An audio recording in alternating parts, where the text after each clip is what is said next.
Hey guys, hope you're well. Today I'm going to be talking about my favorite apps I use pretty much every day on my iMac. As a professional photographer, I spend a lot of time on a computer, whether that be blogging or editing or replying to emails. I spend quite a lot of time on this thing.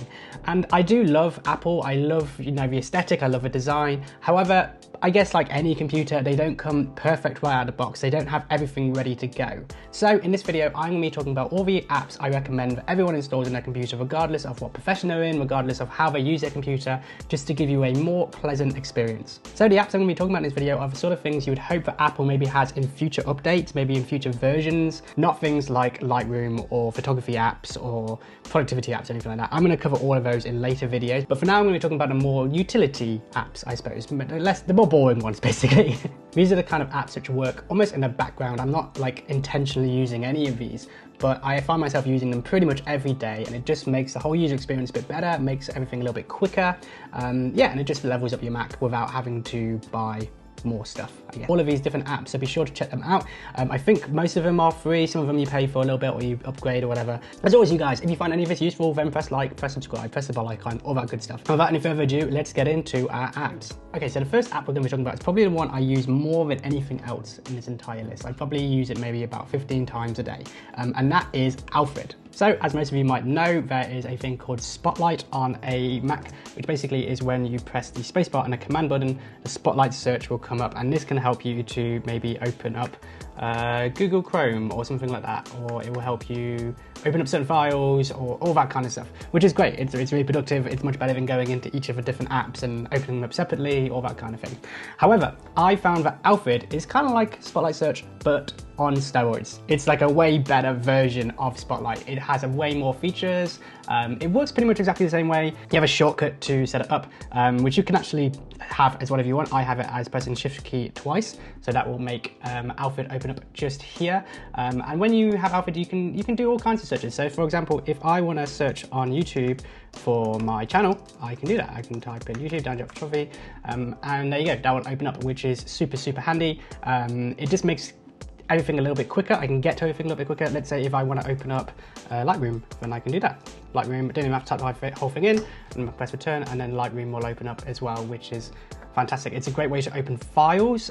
You can use it for things like formulas. So if I want to do 2 + 2 and that equals 4, which is great, and then I can press return and I can copy that, which is really handy as well. So I find I use Alfred all the time just to switch between apps. Instead of like having to navigate down or trying to find an app, I just find it so much quicker just to, if I don't know when something is, if I've lost things in Windows, I can just open up an Alfred and search it straight away. Really handy stuff. There's also several commands you can use with Alfred. So if, for example, if you just want to shut down a computer, you can just type in shut, and that will happen, and you press return, and that's really easy as well. I just find that all of these different things, they save me like a few seconds here and there to get things open, but that really does add up over time. So I find it really helpful.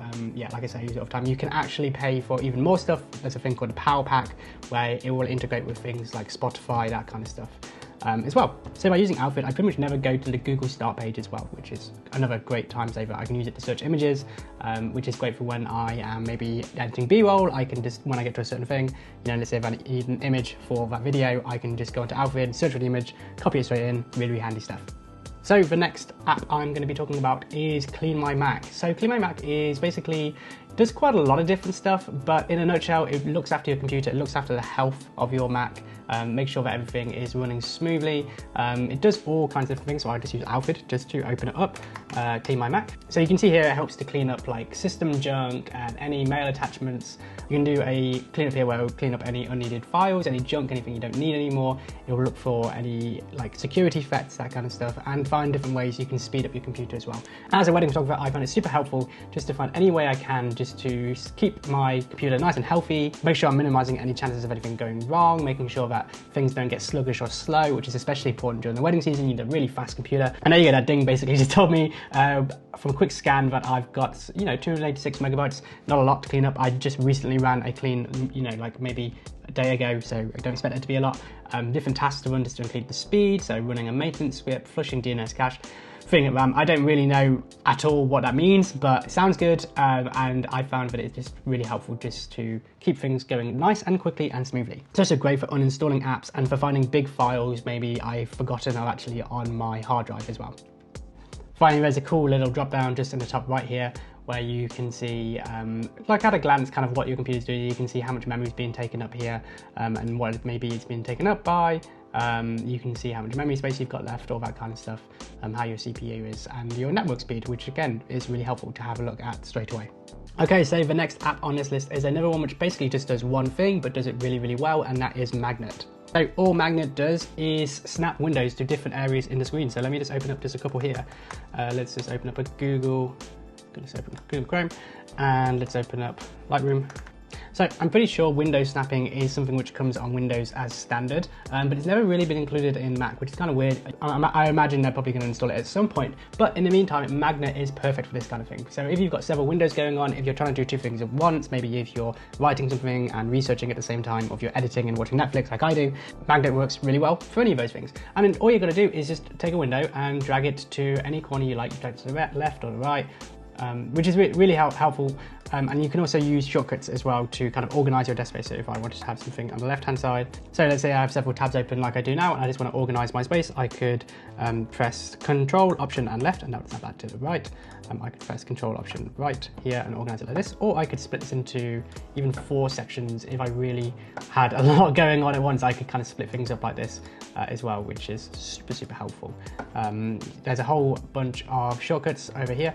So you can see top left, top right, left third, lower 2/3, maximize, all that kind of stuff. It just helps you just to kind of easily snap things into place, so that you don't have to kind of constantly be dragging around windows, all that kind of stuff. And yeah, once again, saves a few seconds, better user experience. Okay, so another app I use all the time, which I don't really open, but it's just always running in the background, is Backblaze. So Backblaze is a cloud backup system that just runs automatically in the background and backs up not only your computer hard drive, but also any external hard drives you have as well. As a wedding photographer, this is super valuable to me to have. Obviously, I have several backups in place, several hard drives going on at the same time. But if something were to happen to all of my hard drives overnight, maybe if someone came in and just took all of them, or there was a big fire and it burnt down everything in my house, in my car, and all that kind of stuff, I would still have everything backed up on Backblaze as well. So this peace of mind is really helpful come the wedding season, just in case anything ever does go wrong with a hard drive. Touch wood, it won't, but you never know. I have Backblaze ready to go here, backing up everything all the time for me, so that I can kind of rest easy, knowing that even if the worst comes to worst, I still have a cloud backup as well. I don't really have to do anything, it just runs in the background, just does its thing. I'll check it every so often, but yeah, super helpful. I think on the $6 version, it backs it up for 30 days, but you can pay $8, I think, to back it up for 100 days or something like that. So even, maybe even a year, I can't quite remember. I'll definitely have a look, I'll leave a link for it. But yeah, I think it's really cool that you can basically go that entire time, and if someone asks for a file which you deleted maybe like 2 months ago, you'll still be able to go find it, which is really cool. Another handy little app I use quite often is something called Dropover. So what Dropover does is basically make the whole drag and drop thing on a computer just a lot easier. You don't have to worry about like copying, pasting, and making sure everything is selected correctly before you do it. I'll just show you very briefly how this works. So I'll just open up the Finder window real quickly, and let's see. So these are just recent documents. Let's say if I wanted to select several photos to airdrop all at once, but they're all in different folders, right? So I could just select these ones, and all you gotta do is drag all of these and just give them a little shake, and it creates this little shelf right here. So with this little shelf, you can basically have this kind of open as you kind of do your thing. Then I could maybe go into desktop and be like, okay, I want to also add this into my shelf and this one as well. And once I've got everything ready and all copied, all that kind of stuff, then I can select all of these at once and drag this shelf into maybe a new folder, or drag it into an application, or maybe if I want to upload these onto Tailwind or anything like that. I can also take all of these and airdrop them, for example. So if I want to select certain pictures from several folders and airdrop them all over at once, I could do that really easily. I could do it for email, any of that kind of stuff. It just makes it like a lot better than just like trying to select things at different times and like copying and pasting and trying to find different folders at once. This is just a much more pleasant experience in terms of moving files around, which I do quite often. Okay, so the next app I use quite often is something called Dashlane. Dashlane is my password management system. I'm not going to show you it because basically it has all my passwords and all my personal information in it, but it's an easy way to securely keep all of your passwords in one place so that you'll never forget them, you never have to hunt them down, you never have to guess several different passwords. Everything is nice and securely kept so that you never have to worry about like typing in different passwords and figuring out, oh, which year did I use for this password, anything like that. It's all in there. Also, it generates super complicated passwords for all the different applications and software you you use as well. So my passwords now aren't just like a random thing with a number attached to it. They're like really complex passwords, like no one can really guess them at any point, which is also great for peace of mind, knowing that everything is protected and secure. It does the same thing for like card details and for personal information. Anything you want protected and secure and you don't want people to get access to, Dashlane basically covers that. I think cybersecurity nowadays is a bigger threat than ever before, so having that peace of mind, once again, is fantastic. Okay, so another app I use all the time is something called Be Focused, and Be Focused is what I use for my Pomodoro timing method. I think I have a video somewhere about what a Pomodoro timing method is, so I'm not going to go into that in this video, but basically it's a timing thing, and I can use Be Focused to do exactly that. So if I have something to do, I would just set a 25-minute timer or 30-minute timer or whatever, something like that, and it will just run a timer in the top here for me, so that it helps me keep focused, it stops me from getting distracted, knowing that I'm working for a certain amount of time, and that's what I use Be Focused for. It uses all the different Pomodoro mechanics, if you know, setting those 5-minute breaks and those like longer intervals, all that kind of thing, and I can use this to basically track my working day. My goal is to have 10 Pomodoros per day, so it's a really easy way to kind of like have that on top of my computer, knowing how much I've done for the day, how close I am to the end of my working day as well. Continuing on from Be Focused, I also use an app called Freedom. I have an entire video dedicated to how I use Freedom, so be sure to check that out. I will leave a link to it above. But basically Freedom is a site and app blocker. So if I find that just having the timer is not enough to keep me focused, I will also turn Freedom on for the same amount of time just to block distracting websites like Facebook and YouTube and all that stuff as well. Both of these together are what I use to basically keep me focused, from stopping from getting distracted, and to keep track of my productive day.